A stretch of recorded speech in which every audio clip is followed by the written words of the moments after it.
these are the kind of games you can't lose. For the club itself, it's a magnificent occasion for them. So long to get into the top division, to get a team of United stature and presence coming here. It's great for the local area. We got 1-0 up and they had a few chances and it just looked like it wasn't going to be their day, you know, so I thought maybe it'd be our day now and we might get the 3 points out of it, and with 50 minutes to go it looked like it could go like that, but you know, they scored and, you know, in the end we were hanging on a little bit considering it was tired legs, and you know, I think we were happy to take the point in the end. Give them credit, you know, they played really well, and obviously going 1-0 up. They had something to hang on to and made it even more difficult for us.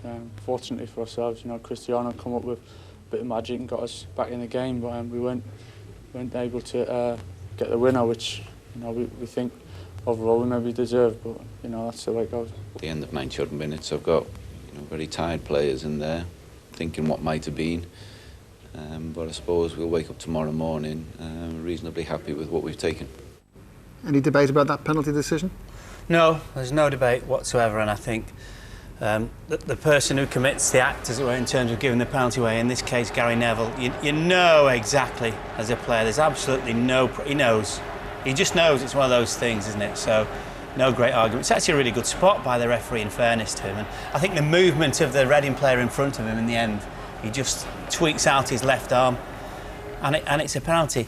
I thought Reading were very, very good, without creating too many attacking situations, but they look a very well-balanced team. He's doing a very good job, Steve Coppell. I mean, got excellent record now already, sit there with as many points, I think, from the number of games this season that Wigan had last season, and he's kept faith with an awful lot of players who played for him in the Championship, and because the forwards are lively, they look like they've got a chance of staying in this division.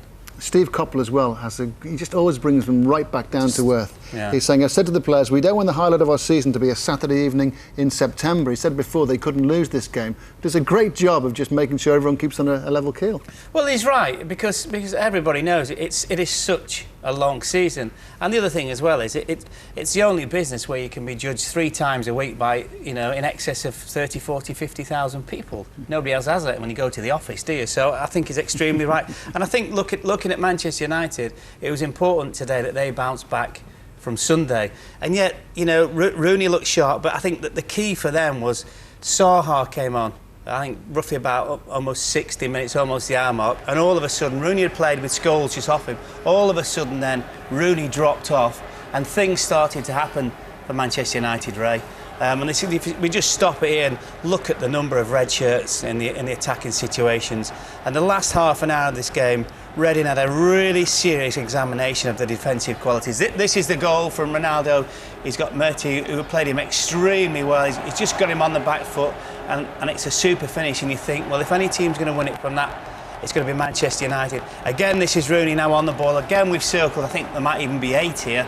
Great little ball from Rooney, and unfortunately, Scholes couldn't quite make the most of it. But that sort of last half an hour, Manchester United were 4 up. They basically played 4-2-4, but you have to credit Reading, they stuck at it. The other thing as well is, crowd make a fantastic noise. There's a really good atmosphere Eddie Days for them, isn't it? Yeah. And defensively, Reading seem to be set up very well as well. They make it very difficult for everyone. They're well organised. I was just a tad surprised to see Rooney up there on his own today, with Paul Scholes just off him. But as Loro says, they're having a great time, and with their 2 forwards up, Doyle and Lita, and Steve Coppell has really got them well organised. Just and need they're doing Kitson well. fit. Just Kitson gives them another option. I think they're going to be absolutely fine. I think Rooney was back to somewhere near his best today, though. Sure. Next up is